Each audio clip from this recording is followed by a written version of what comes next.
We begin with energy issues tonight. Filipino firm Miracle will soon open talks with government over its planned takeover of ECG. This was after it was selected by the Millennium Development Authority, MIDA, as a preferred winner of the bidding contest. Miracle has to invest more than $500 million to acquire 51% stake in the ECG. Miracle is expected to fully take over the electricity company from January next year, if it's able to meet all the requirements put forward by government. Now, Chief Executive of MIDA, Martinez Son Benjamin, tells Joy Business government would decide or would have to decide whether it wants to work with Miracle. Is giving out an asset, and therefore they put their best foot forward by bringing the right people together to negotiate the right terms with preferred bidder, after which the document would then have to go before cabinet, for cabinet to look at the agreement that they've reached, and having done that, pass this on to parliament. For parliament is also to discuss the document and the agreement before it's finalized. So you talked about preferred company. Could it be that at the end of the process, this company might not be the final settled on? You're giving me a conditional to address. I don't sit in these type of processes. If at the end of the day, the government doesn't find the company worthy enough to do whatever it's supposed to do, that decision will be taken. But for now, this is the company that we are putting forward.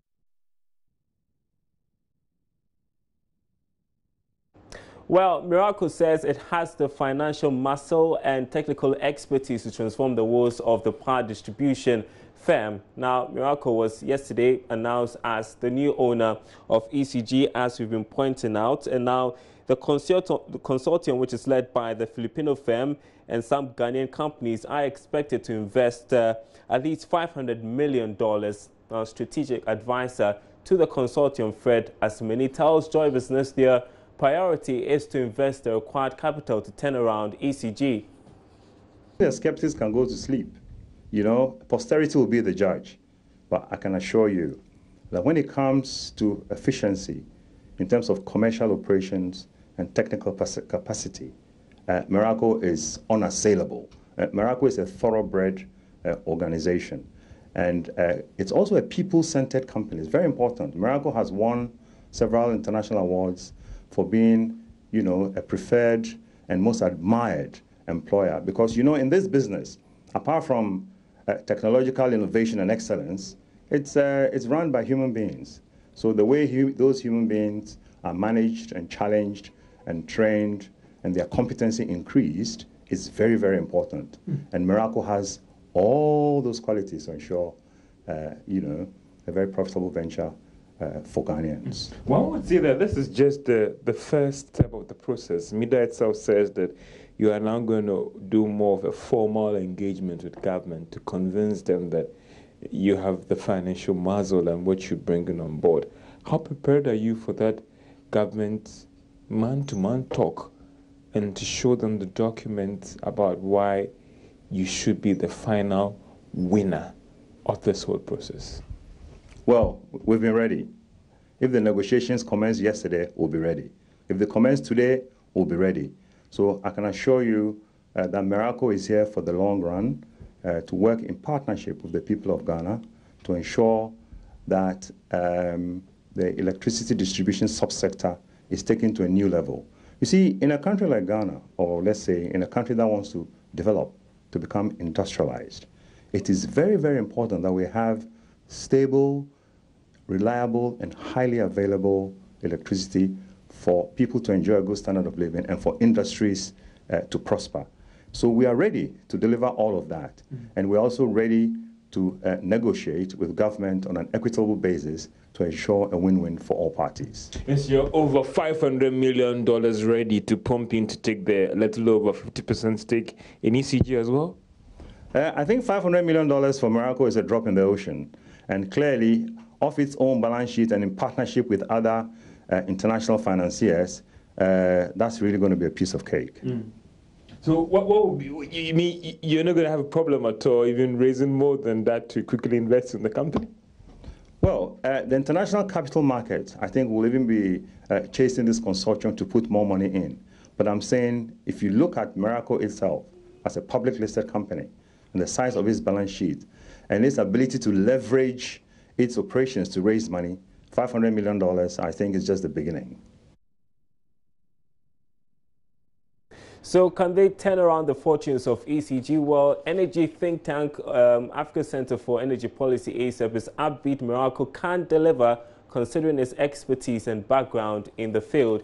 He was adding his views, that is, I think, the executive director of ASAP, to the success chalked by Miracle in the bidding process on the marketplace. No, I think it's been a long process of getting the right company to take up the operations of ECG, and Miracle has emerged as the one that could go through the process. Whatever the challenges were, they were willing to go through the process, and they have emerged out of that competitive process. So if you have any challenges, it can remain in the realms of speculation once we don't have it in the public domain, and give the process the benefit of the doubt to say that they are the deserving winners. We know where they're coming from, Philippines, and I have said that the context in Philippines, in Nigeria, where they've worked, is similar to that of Ghana, where electricity theft, inefficiency was also a problem.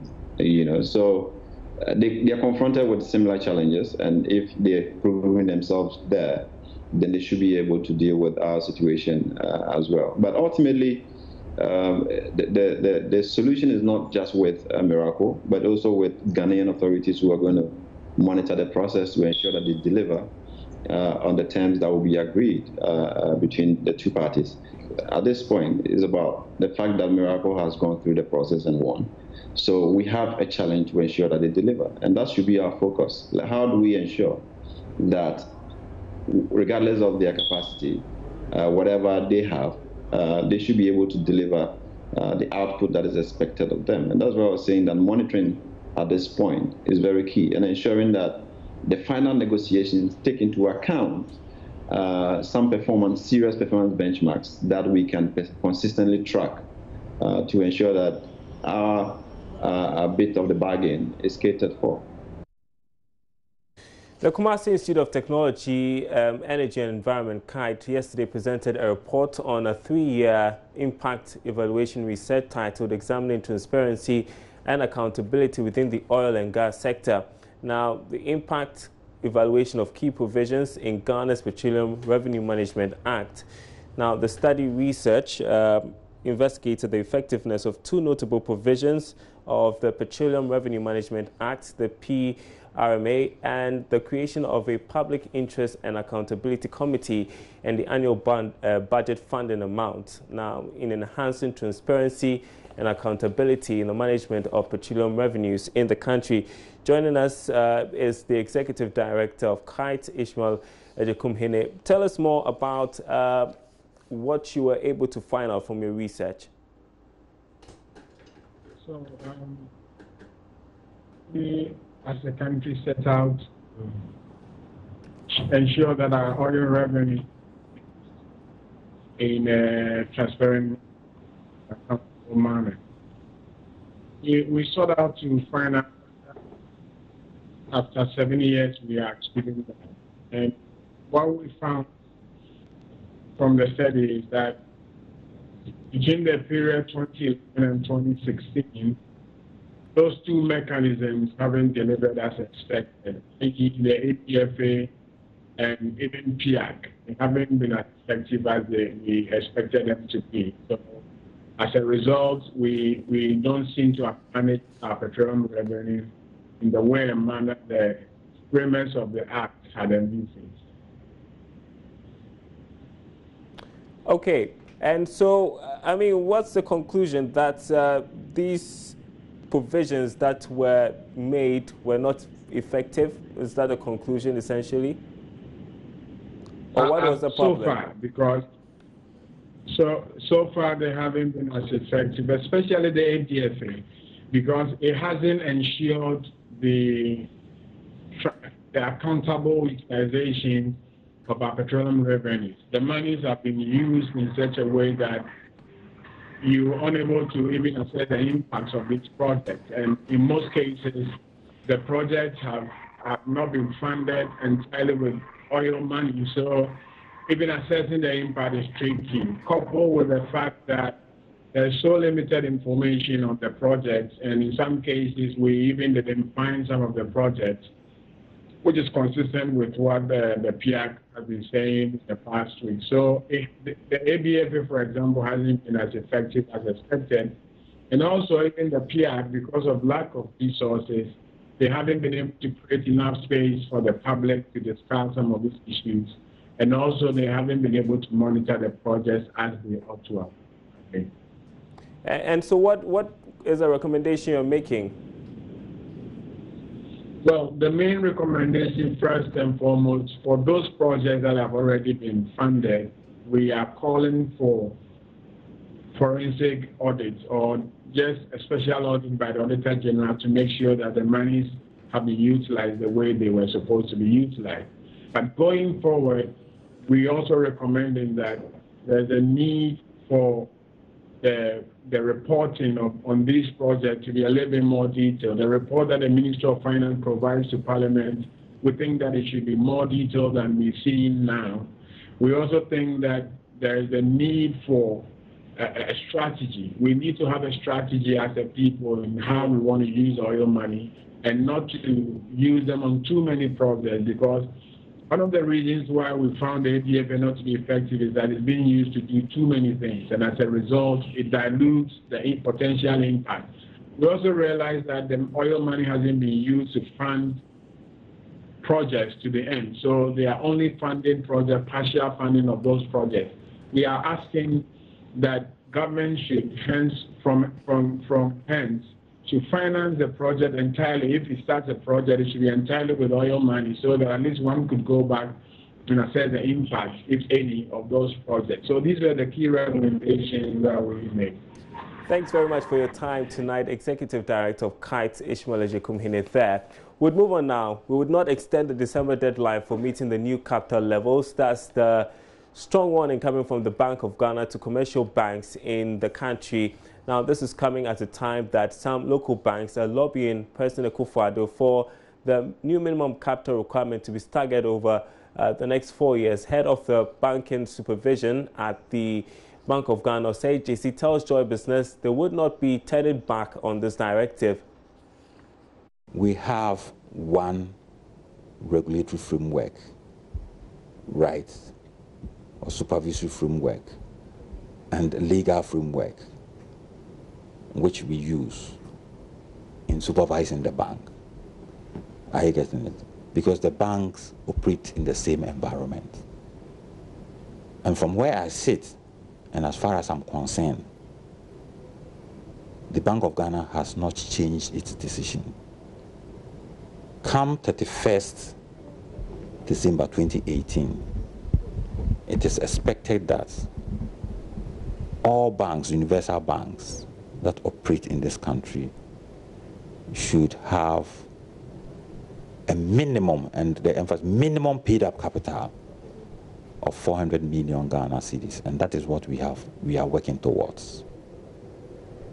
Some are saying the Bank of Ghana is a little bit, quote, inhumane. There are other markets where special dispensations are given to indigenous financial institutions in these things. It looks like the Bank of Ghana is turning a blind eye on that as the other side of the human face to these regulatory actions. The last time we increased the minimum paid up capital, I think from 60 million to 120 million, banks were encouraged to move from 60 million to 120 million. And that is where we are now. You understand what I'm saying? The last time we said we're increasing the minimum paid up capital, so we are encouraging the banks to move from the then 60 million or so to 120 million. And George, you see where we are now. Are you getting it? And that has really contributed to the kind of balance sheet that some of the banks. Now, after several threats by the managers of the Ghana Stock Exchange to delist aluminum manufacturing firm Aluwex from Trading on the boards, its managing director, Kwesi Okun, is happy the company will implement strategies to ensure it strengthens its capacity on the capital market. According to him, the situation of the company can't be blamed on unfair trade practices by some aluminum manufacturing companies, coupled with the fact that Ghana is being used as a dumping ground for some products that can be manufactured locally. The GSC has given an ultimatum of up to the end of May this year for the company to come up with strategies for transforming and improving its performance or be delisted from trading. The threat follows the poor performance of the company and other listed entities on the Ghanaian Bourse. According to managers of the stock exchange, failure to implement strategies to turn around the company will be faced with sanctions. However, in an exclusive interview with Joy Business, Kwesi Okun disclosed that the Ghanaian aluminium manufacturer is preparing to get back on track. What are the strategies? We're in business. So we have been doing a lot to make sure that we can stay alive and stay relevant. On the stock exchange? Everywhere. The GITC is a very big part of that. We are going to be pushing full speed because as soon as the level playground is established, our tonnages will go straight back up where they used to be because of the quality. They'll go straight back up where they used to be. So you're hopeful of coming back on the stock exchange? Not hopeful. I can assure you that we are going to come back with a bang. We used to be the darling of the stock exchange, and we will once again become the darling of the stock exchange, especially because the GITC is coming. But not only that, there are other strategies that we are working on now, which I can't disclose for now. I can't disclose them with you for now because they have to see a level of fruition. Then we can start talking. He has also been responding to the issue of inferior goods that find their way into the Ghanaian market. It comes here cheap and inferior.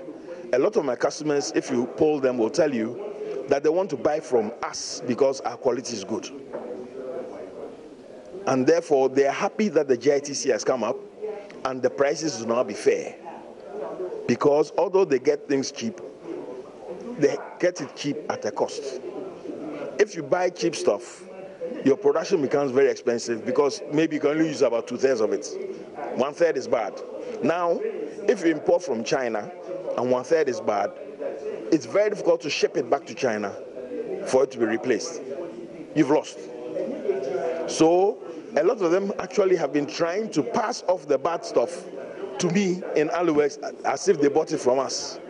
Unfortunately, we have technical standards that tell us that this one is from here, this one is not from here, and we reject those ones. The Association of Ghana Industries, AGI, has therefore vowed to deal with the challenge of dumping, which has become a major setback for Ghanaian industries. Ebenezer Sabute's report for Joy Business. Turning to agriculture now, and the ministry in charge says government's Planting for Food and Jobs initiative has so far yielded some 1.2 billion Ghana cedis. The program, which began last year, is targeting declining the growth of the agricultural sector. In an interview with Joy Business, Deputy Minister for Food and Agriculture, George Odro, said the yield from the 2017 season was above the set target.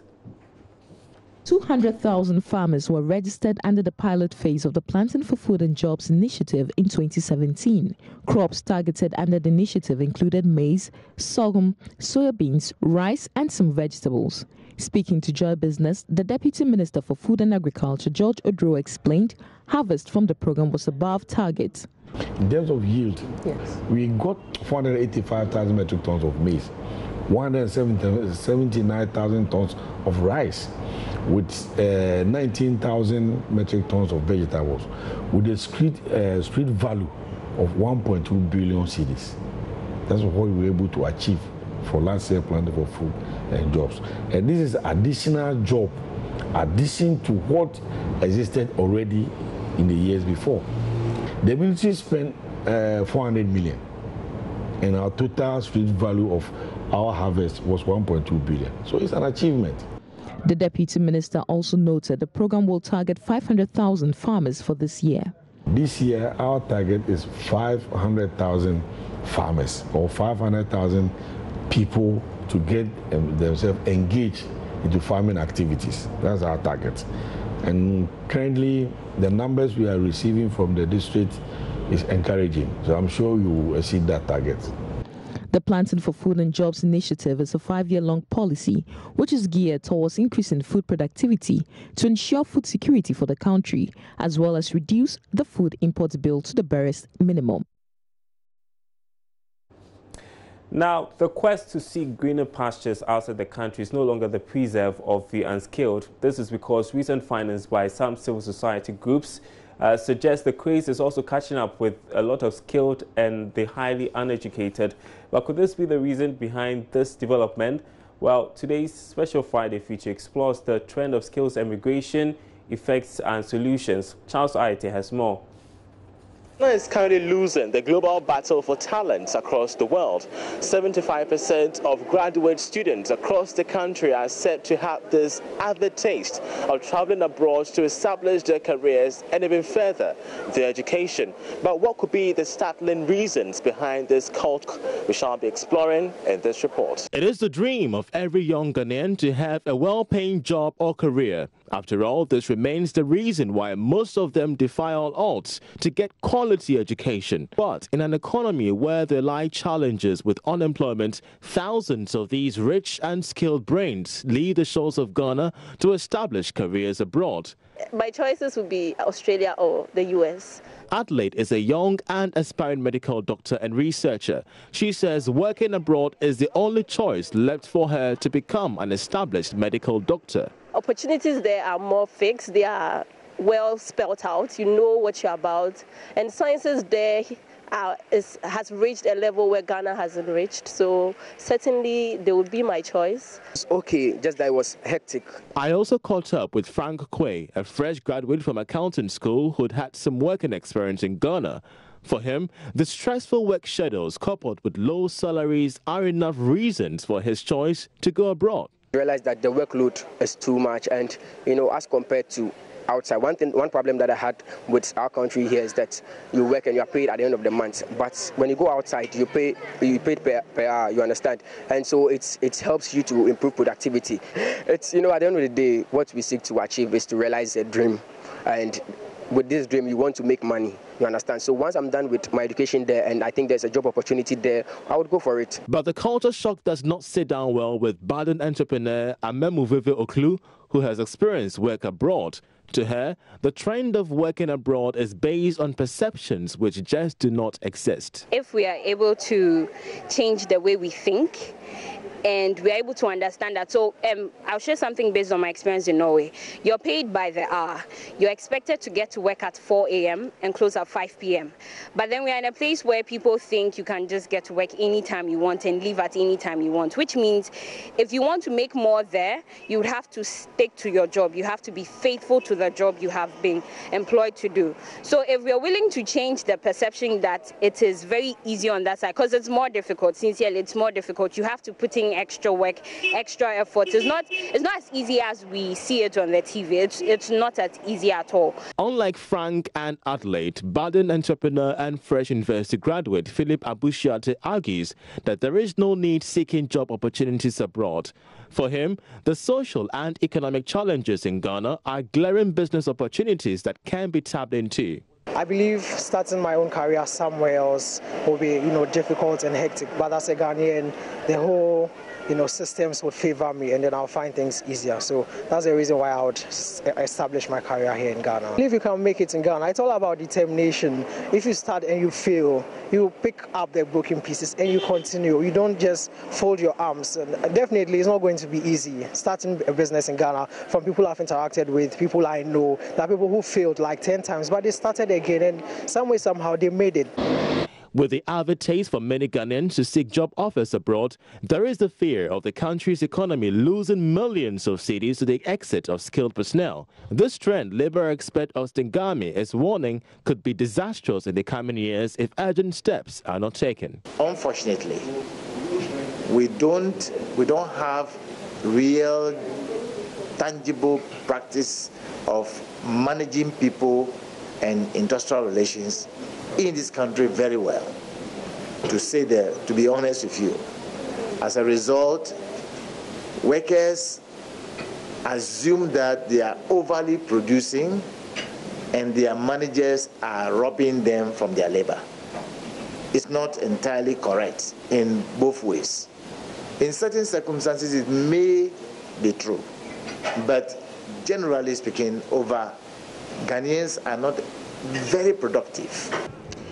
But despite all these concerns and despite the solutions attributed to them, one question remains clear: whether or not the 75% of all Ghanaian workers trooping out of the country could be a thing of the past in the immediate future. I'm Charles Ayeta reporting for Joy Business. All right, we are moving straight to our interview of the day, and the Auditor General's Department will soon start investigations into a petition filed by the Public Interest and Accountability Committee, PIAC, over non-existence of some oil-funded projects. The petition followed a report by the committee which revealed that about 50% of projects that were expected to be financed from the oil cash were not available. Chairman of PIAC, Dr. Stephen Mantiel, who disclosed this to Joy Business, says they're prepared to cooperate with the Auditor General to deal with the issue.